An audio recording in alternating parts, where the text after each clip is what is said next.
We are going to discuss renal mechanism for regulation of blood pressure.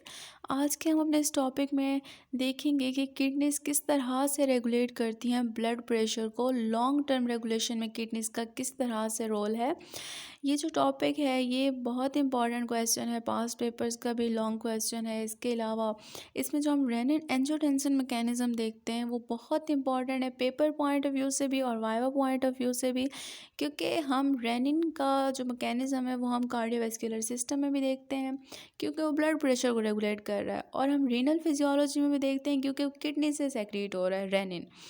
तो हम discuss करते हैं कि किडनीज किस तरह से रोल प्ले करती हैं in long term regulation of blood pressure.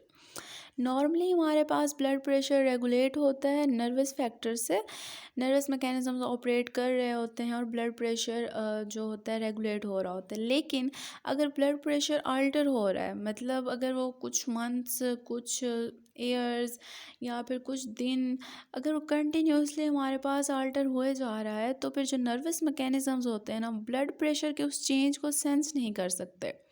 अब जब नर्वस मैकेनिज्म्स ब्लड प्रेशर के उस चेंज को सेंस नहीं करते तो वो क्या होता है, रेगुलेट भी नहीं कर सकते। In such conditions renal mechanism operate करते हैं एफिशिएंटली और रेगुलेट कराते हैं ब्लड प्रेशर को। इसलिए हम कहते हैं कि एक लॉन्ग टर्म रेगुलेशन होती है जो रीनल मैकेनिज्म से हो रही होती है। अब किडनी जो होती है वो रेगुलेट करती है ब्लड प्रेशर को बाय टू वेज। फर्स्ट है कि रेगुलेशन होती है ईसीएफ वॉल्यूम की। अच्छा, अब हम पहले डिस्कस करते हैं किस तरह से रेगुलेशन ऑफ ईसीएफ वॉल्यूम से ब्लड प्रेशर रेगुलेट होता है। अब जब ब्लड प्रेशर इंक्रीज़ होता है, किडनी एक्सक्रीट करती है large amount of water and salt, यानी कि सोडियम को बहुत ज़्यादा एक्सक्रीट करती है किडनीज, जिसकी वजह से जो वाटर की रीअब्जॉर्प्शन होती है वो कम हो जाती है और हमारे पास एक्स्ट्रा सेलुलर फ्लूइड का जो वॉल्यूम होता है वो कम हो जाता है। उसकी रिज़ल्ट में ब्लड वॉल्यूम कम होगा और ब्लड प्रेशर जो होगा वो नॉर्मल हो जाएगा।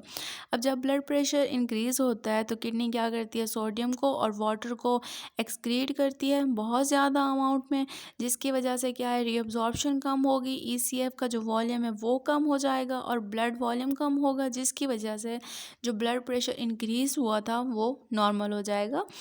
तो ये हमारे पास था कि regulation of extra cellular fluid volume से किस तरह से किडनी ने रेगुलेट किया ब्लड प्रेशर को। अब हम देखते हैं जो सेकंड मैकेनिज़्म है, यानी कि रेनिन एंजियोटेंसिन मैकेनिज़्म, उसमें क्या होता है। रेनिन हमारे पास किडनी से सेक्रीट हो रहा होता है। अब जब ब्लड प्रेशर हमारे पास डिक्रीज़ करता है, जब या हमारे पास जब ईसीएफ डिक्रीज़ करता है, तो हमारे पास फिर रेनिन की सेक्रीशन होती है किडनी से। रेनिन हमारे पास कन्वर्ट कराता है एंजियोटेंसिनोजिन को एंजियोटेंसिन में, एंजियोटेंसिनोजिन को उसने कन्वर्ट किया एंजियोटेंसिन 1 में।